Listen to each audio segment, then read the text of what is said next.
Alright, hello everyone, and welcome to another episode of System Shock Radio. I, as always, am your host, Nigel, and this is episode 30 of System Shock Radio. So, I want to give a big thanks to all of you who have stuck by me all the way up until episode 30. And considering that it is episode 30, I'm very excited about it. You'd think we'd be here on better terms, but unfortunately, that is not the case. It's mainly because of what we're going to be talking about today. And what we're going to be talking about, which is why I specifically picked up this sweater to wear, is the Bill Cosby trial. Now, this was kind of weird for me because this was one that I lived through and I remember. Now, in the past, I've looked at the Michael Jackson trial and allegations as well as the ones for R. Kelly. But the thing about those is either I was too young or I wasn't alive yet, except for the Surviving R. Kelly documentary that came out later.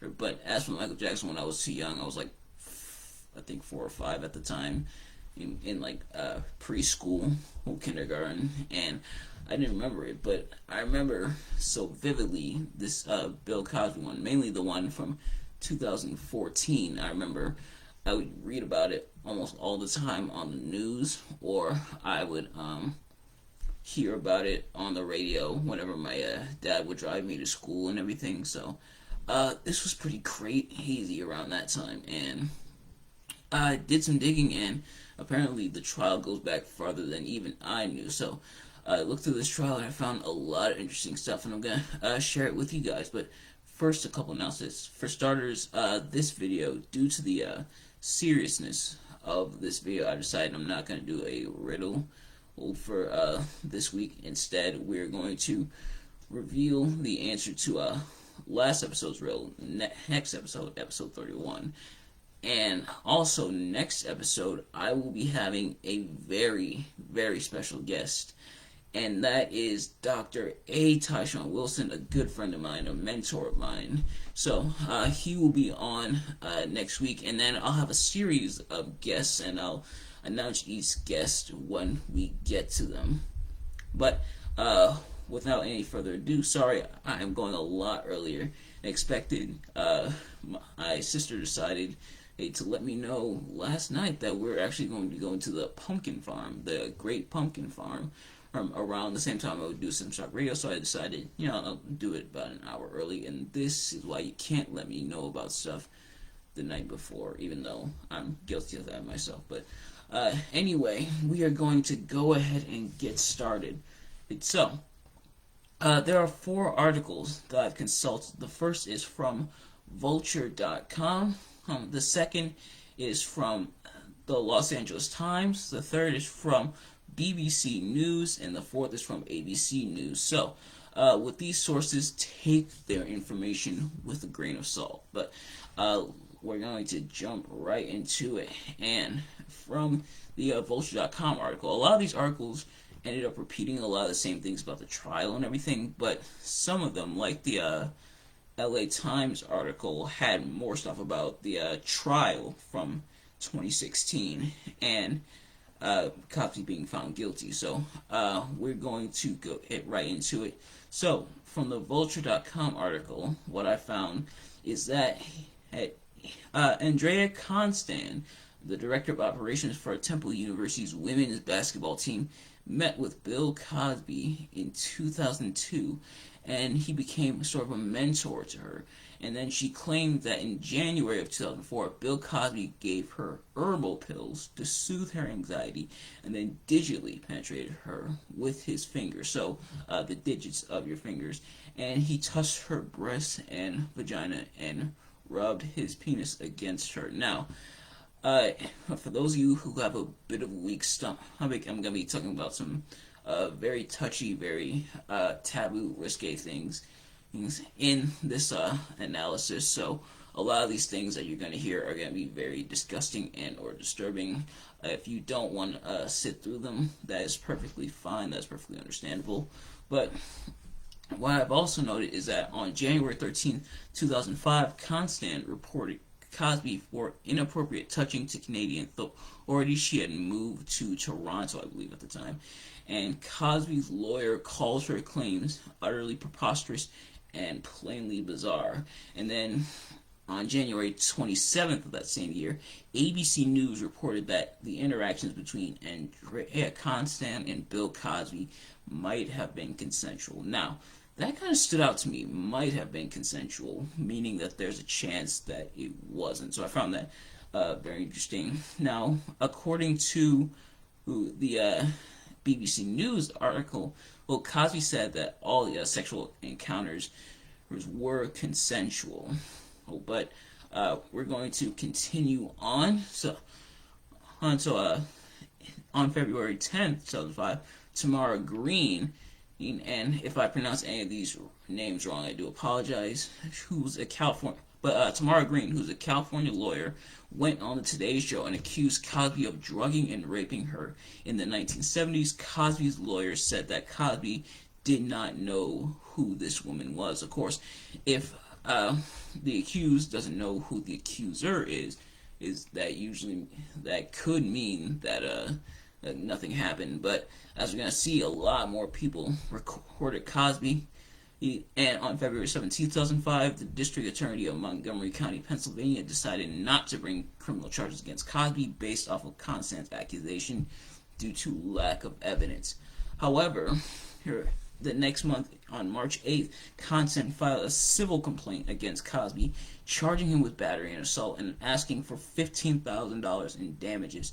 13 women who alleged similar things to both Constant and Green were mentioned in the court papers as Jane Doe witnesses. Constant also sued one of Cosby's lawyers as well as the National Enquirer for defamation. So the National Enquirer is a tabloid newspaper, and I think I do have a quote from that.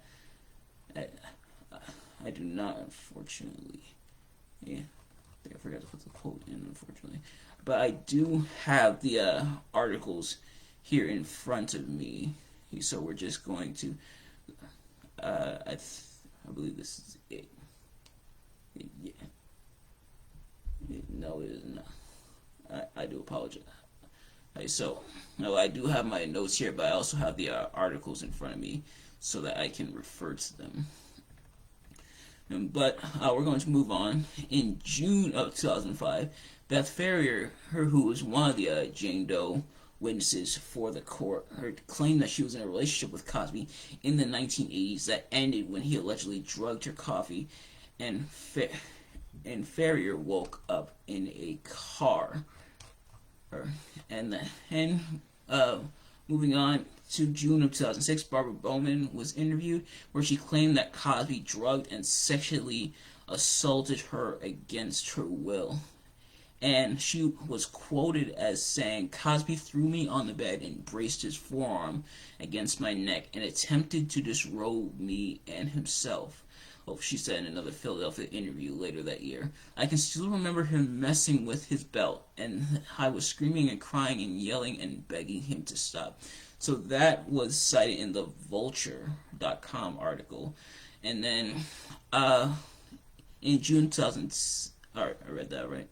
Sorry, in November of 2006, Cosby settled out of court with Constant. Details of the settlement were disclosed, and none of the other 13 women testified, any of the other 13 witnesses. However, in the BBC article, the ABC News article, it says that the civil lawsuit was settled for $3 million. And then moving on to 2014, when the allegations started to resurface. Now, this is where I started to see a lot of these allegations on the news and everything. And so in 2014, the allegations resurfaced, and I'm just referring to my notes here, with Katie Baker of Newsweek interviewing Bowman and Green about the assault, and comedian Hannibal Buress. You might know him from the Eric Andre show. Hannibal Buress doing an extended set while in his hometown of Philadelphia talking about the charges. The clip went viral. Bill Cosby's PR team created a meme generator to battle the bad press. But Cosby also didn't say anything and spoke only through his legal team himself. I have the quotes here. And it says, Katie Baker of Newsweek, Wicker's former employer, interviews both Green and Bowman about the alleged assault. So Vulture.com kind of has a timeline of the allegations, so that's sort of what I'm referring to. And Bowman tells Baker she was disappointed in the settlement, and Green recounts running into and accosting Cosby in Las Vegas, yelling, "Rapist, liar, asshole." While Cosby doesn't issue a statement regarding Bowman's claims, his publicist responds to Green, "This is a 10-year-old discredited accusation that proved to be nothing at the time, and it's still nothing." And then it says October 16, 2014, comedian Hamill Barris does an extended bit about the rape charges in Cosby's hometown of Philadelphia. "Bill Cosby has the effing smuggest old black man public persona that I hate," Burris says. "Pull your pants up, black people. I was on TV in the 80s. I can talk down to you because I had a successful sitcom." So that's Burris imitating Cosby. And then Burris rebels, "Yeah, but you raped women, Bill Cosby," so brings you down a couple notches. A clip of the set goes viral after being posted in Philadelphia Magazine. And then another quote says November 13th, 2014, says that inspired by the reactions to Barris's bit, Bowman pens an op-ed, I believe I'm pronouncing that right, in the Washington Post titled, "Bill Cosby Raped Me. Why did it take 30 years for people to believe my story?" She notes that only after a man and she's referring to Hamill Barris here, called Bill Cosby a rapist in a comedy act last month, did the public outcry begin in earnest.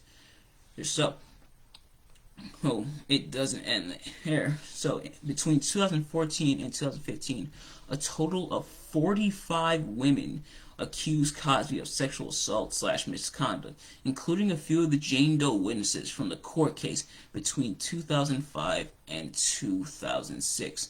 And Bill Cosby was stripped of many of his awards and honors, and had his specials dropped.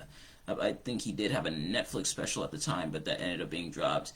And from the colleges that he donated to, they ended up giving that money back. He was stripped of a lot of his doctorates, and the doctoral programs were dropped and renamed without Cosby's name.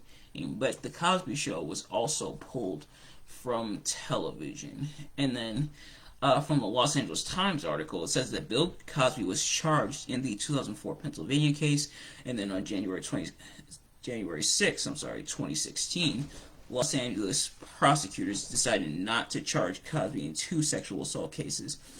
And on February 3rd, the judge ruled that the case in Pennsylvania can proceed. Then February 25th, Bill Cosby dropped the defamation lawsuit against one of his accusers, model Beverly Johnson. And then March 24th, Cosby was ordered to stand trial in the 2004 sexual assault case. And then Cosby's attorneys argued unsuccessfully to have the case of Judy Huth dropped, with the judge stating that the case can move forward. Or they tried to have that case dropped due to the statute of limitations, what they cited as the statute of limitations expiring, but the judge decided that it could move forward. And then on September 28, 2016, the state of California eliminated the statute of limitations completely for some sex crimes. And then February 24th, 2017, the judge ruled that only one of the 13 Cosby accusers can testify. And I believe I did put that down here. Yes. A Pennsylvania judge ruled, and this is a quote from the LA Times article. It says, a Pennsylvania judge rules that only one woman who has accused Bill Cosby of sexual assault may testify against him in his upcoming trial, dealing a setback to the lone viable criminal case against the entertainer. Prosecutors were hoping the testimony of 13 alleged victims would help persuade a jury that Cosby was guilty of assaulting another woman at his estate near Philadelphia in 2004. Or, of course, when you hear 13 people accusing the same man of the same thing, you're going to notice. And a mistrial was declared on June 17, 2017. However, they retrialed him, and then on April 26, 2018, Bill Cosby was found guilty in the retrial, and then from there, Bill Cosby was sentenced to 3 to 10 years in prison and will have to register as a sex offender for the rest of his life. And what I got from the BBC News article was, now, like I said, some of these articles overlapped in where they talked about some of the same things, but what I decided to put down was some of Bill Cosby's defense and some of the things that he said in his defense. So in Cosby's defense, he stated that the sexual encounters were consensual, as I previously mentioned, and then Constance said that she never consented. She said that she never said no, but she didn't say yes either. Now, of course, between two people, consent is them saying yes. So if she didn't say yes, but she also didn't say no, then that's not considered consent. And then Cosby said that he's confident that his behavior wasn't rape.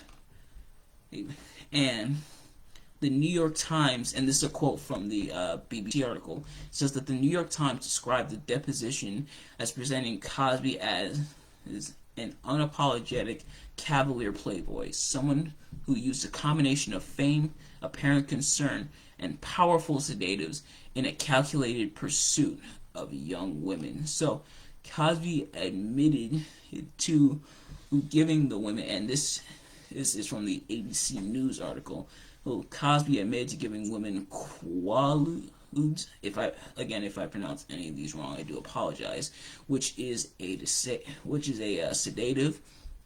And then Gloria Allred presented several new Cosby accusers. Many of these 45 accusers that came against Cosby around 2014 or so came through Gloria Allred. And Cosby, he posted a $1 million bail around when he was first on trial. And I think that is going to do it here for these allegations. And like I said, a lot of this is pretty heartbreaking because for a long period of time, Bill Cosby was America's dad, even predating Danny Tanner from Full House. Cosby was America's dad, and I'm sure a lot of people, when they heard this news, were heartbroken. I remember I grew up watching stuff like, Fat Albert and the Cosby Kids, Little Bill, and to see this idol and to hear this idol, and then he turns around and is being accused of it. It's absolutely disgusting, absolutely heartbreaking. But that is going to do it. Thank you guys so much for tuning in, and I will not only will I have timestamps for these videos, so what I'm going to do is put the timestamp in for these System Shock Radio videos so you can cut right to a certain topic. But I'm also going to post the articles down in the comment section below so that you can read them. And thank you all so much for tuning in. Like I said, no riddle. And next week, Dr. A. Tyshawn Wilson will be a special guest star in here. So very, very excited for that next week. And I will see you all next week. Have a great day, have a great week, and have a great life. Peace.